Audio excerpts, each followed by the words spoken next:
Hi, I'm Nathan, and this is Micah, and we're the Cubic Scrubers. So what we've set out to do is create a new YouTube channel that's something that still applies to cubers, but it's still a little bit different than what we're used to seeing. We're going to have, it's sort of going to be a news talk show about new news in the cubing community, new records that are broken, pretty much anything that we'd find interesting. And hopefully all you find it interesting as well. And today what we've decided to talk about is sort of a little bit about ourselves, our records, our how we got into cubing, just some other random facts about us, just so that you guys get to know about who we are before we start to really get into all of our cubing stuff. On our last episode we talked about how we were Florian modding our Shankshaw 5x5s. So we have finished that. Here they are.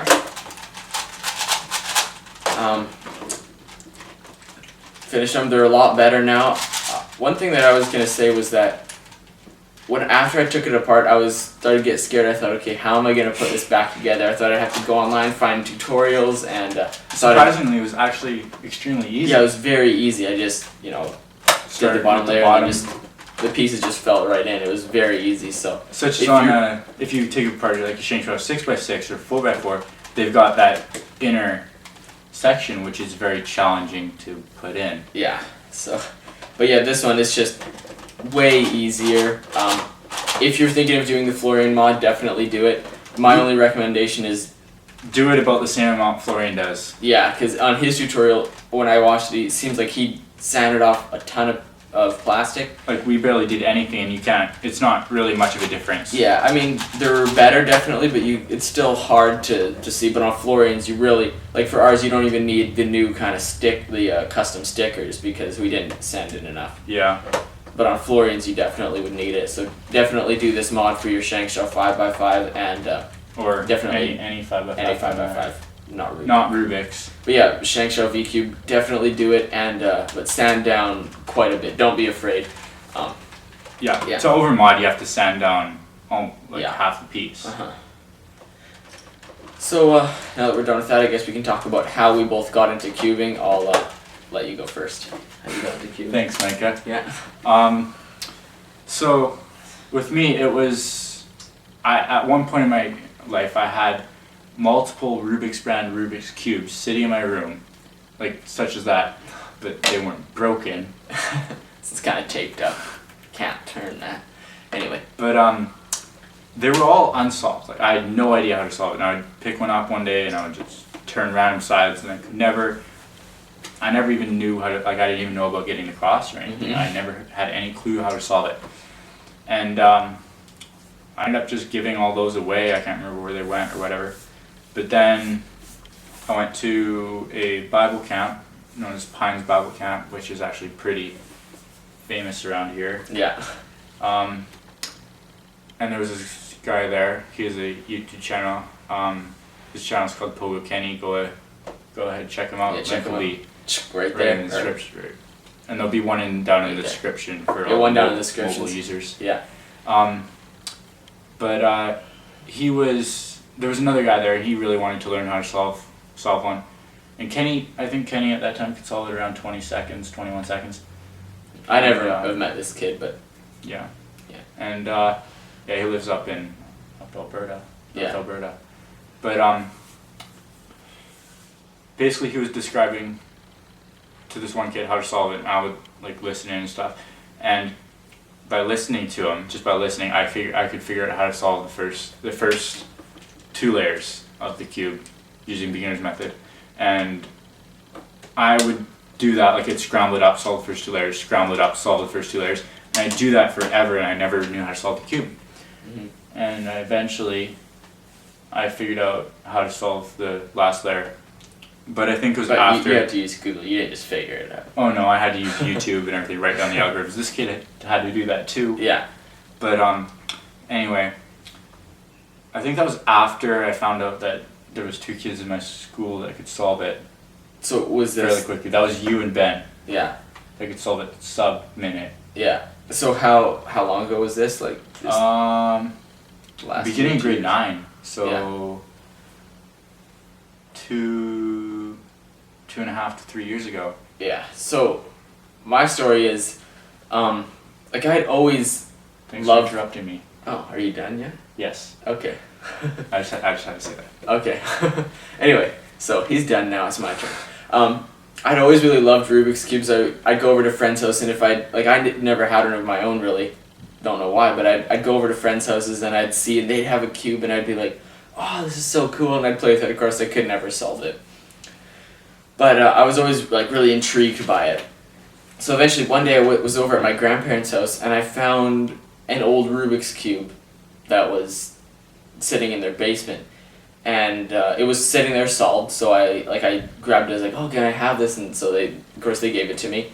And then I took it home, and when my dad saw it, he was like, oh yeah, that was mine when I was a kid. I used to be able to solve it. So he used to be able to solve it fully, but he only remembered how to solve the first 2 layers. So he taught me how to do that. So for the longest time, I'd just do the first 2 layers, and then I'd flip it over and try to get the cross and do the first 2 layers, and hoping that I'd get a last layer skip one of these times and be able to solve the whole thing. Yeah, that's basically what I did too. Yeah, and then I'd keep the first 2 layers solved, flip it over and try to solve that layer, and just hoping that it'd get solved somehow.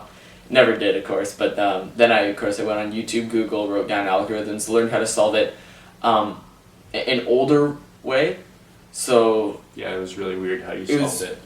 Instead of nowadays, I do OLL, get this all yellow, and then PLL, permute all these things. What I used to do is sort of do PLL first, so I'd get each QB in the right permutation, and then I'd orient it correctly. You did that really weird. You permuted the corners and then the edges. Yes, yeah. So I get the corners first, and then I'd get the edges. So most people nowadays, you'll find they get the edges first. Yeah. And then permute the corners with beginner's method. But yeah, so I did a really an older method, the one that my dad had, that my dad used to use, but then he found this tutorial and he sort of relearned it himself, and then he taught me, and he's since forgotten it. But so whenever I solve a cube and say how good I am, oh, I can solve it in 20 seconds or whatever, he always says, oh, don't forget who taught you how to solve it. So yeah, so he's taught. So without him, I wouldn't be here right now, and that was probably, I think, at the beginning of grade 7 or 6 or 5, something. No. It was a long time ago. It was before we lived in this town. Because I remember you came to Castlegar and you couldn't solve the last layer. Okay. And you had to write down the algorithms. Yeah, and read that's it off right. the sheet. Okay. Yeah, I had to read it off the sheet for the longest time, but look, I can solve a Rubik's Cube, and then you pull out a sheet of paper and read it. So it was probably the grade 8 or so. Yeah. Yeah. Anyway, so I've been doing it for I know, but so I've been doing it for a little bit longer than him. Just a little. Yeah. Like half a year. So you learned the beginner's method, but then when did you start to do F2L? I learned how to do F2L about almost a year after doing beginner's method. Yeah. For consistent time. With beginner's method, I think my record was 39 seconds. Yeah. With beginner's method, my record is something around 27.79. Which is pretty good for beginner's method. Yeah, I don't know. I was really good. I didn't pause ever. I moved the cube very quickly, so I think I got pretty fast at beginner's method. And then I thought, I have to do the next step. And of course, after learning F2L, you get fast or you get slower. Yeah, extremely. So I got discouraged. Learned F2L, got discouraged, but then I kept at it. Now my record's at 18.79. And anyway, the way how I used to, because of course I was doing the cube the older fashioned way, I guess, and the way I got out of that is I thought this is really slow. All my there's all these kids at one other kid at the school who could solve it faster than me, and he did it a different way. So I went online, found a tutorial. I don't remember which one. Almost 3-look OLL or 4-look OLL. Yeah, and so of course then I learned how to do that. It improved my times, and that's when I used the beginner's method with that PLL and OLL, which then got me to 27.79. But we don't know full at all. No, he knows more PLL and OLLs than me, but I'm kind of worried because I used to be able to beat him every single time, and I had the record Yeah, for both of us. That's but then- because this was my main. Yeah, V cube. And so, yeah, that's how it was. Sorry about that inconvenience there. We had a little interruption. So anyway, we're out of time. We'll continue this episode next week. Every Saturday. Remember to click subscribe so you'll be notified when we upload it. We now have a Facebook page. Yeah, we now have a Facebook page. Go ahead, like our Facebook page. Link be right about middle screen here. No, bottom. Okay, at the bottom of the screen. And then at the end of the video we'll have all the links there as well. Yeah. And then in the description we'll have all the links down there. Yeah. We need to do the outro. Yeah. So the outro that I talked about last week, you know how we'll have the boxes and we'll roll the dice. We've done a little different spin on that. We have envelopes and they each have a little color on them, if you can see that. So hopefully you can already guess we are going to roll a Rubik's Cube to decide how we will end each episode now. And eventually, I think when we get more suggestions of how we're going to do it, we're actually going to have 2 different color combinations and roll 2 cubes. So we'll roll 2 cubes and we'll have 36 different Combinations. Yeah, And different outros. outros. So roll a cube. Let's go ahead and get it. Orange. What's in the orange envelope? I'm scared now. I am too. Okay. Have a 2x2 race 2 times, including a scramble. We each do the same scramble. Examples. So we solve, then scramble it, then solve it again, and then first to finish all 3 steps wins. Wait, so we use the same scramble. So we use the same scramble, and then we solve it, do another same scramble, solve it again. Okay, so we have to write down the scrambles on the back here or something, or on a piece of paper. Or we can just do it on here. Okay. My 2x2. We'll just use 5 timer.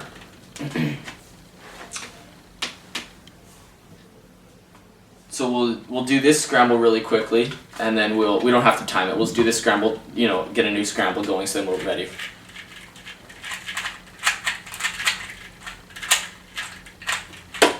Okay, let's just get a new scramble going here. Don't look at it yet. Okay. Ooh, you can look at it now. It's an interesting scramble. Okay, I see. I'm ready. Yeah, and 1, 2, 3, go.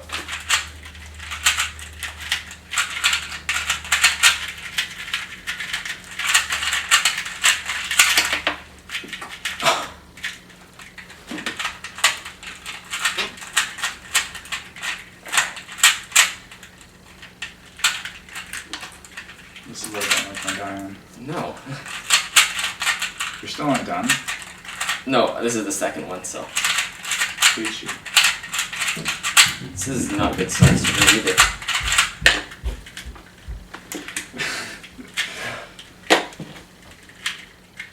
Now you gotta do that scramble and solve it.